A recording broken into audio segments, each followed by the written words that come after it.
When my doctor walked in, she looked at me and she said, "There's something wrong with your baby's heart."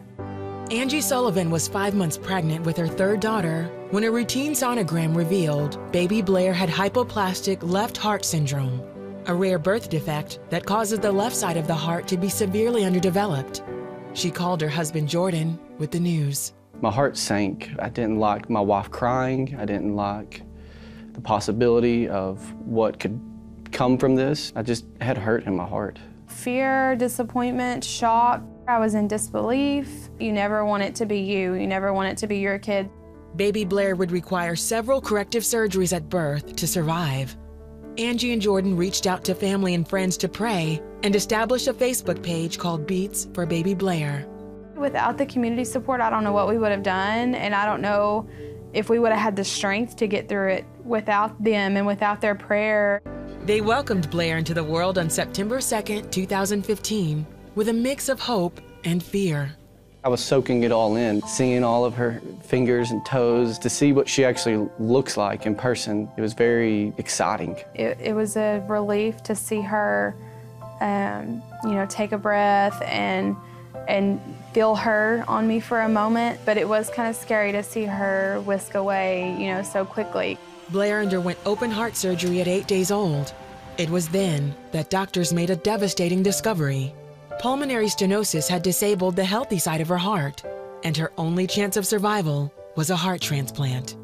It crushed my heart. It's hard to keep your faith in a time like that, but there's not really another option. We kept praying because it's the only thing I felt like I could do to help her. I wasn't able to, put a Band-Aid on a skinned knee. It wasn't something I could physically help her overcome, but the only thing I could do to help Blair was to pray for her. Once again, Angie and Jordan reached out to others to pray, including Blair's 13,000 Facebook followers. Because of Blair's special circumstances, their prayers were tempered with humility. You realize that for her to get a new heart, it means that another baby dies. You don't want to pray for that. And so we would just pray that His will be done and that, whatever that be, we would be prepared for it. Because of infections and other complications, Blair was taken off the transplant list multiple times over the next several months. But then on Valentine's Day, the same day Blair was put back on the list, Angie and Jordan received a phone call. The lady on the phone says, "We've accepted a heart for Blair." And we were like, "Say it again? What?" And she's like, we've accepted a heart for Blair." I was actually in disbelief. I actually had made our transplant coordinator repeat herself because I didn't believe her. Both of us sank in our chairs with joy, hugged each other and cried. It was a very special Valentine's Day, and I told my wife that night before we go to bed, I was like, this is a Valentine's Day I'll never be able to beat. There's no flowers, no gifts that would top, giving our daughter a heart. The next day, Blair underwent a successful transplant surgery. After 7 months in the hospital, she was finally released and welcomed home by a community parade.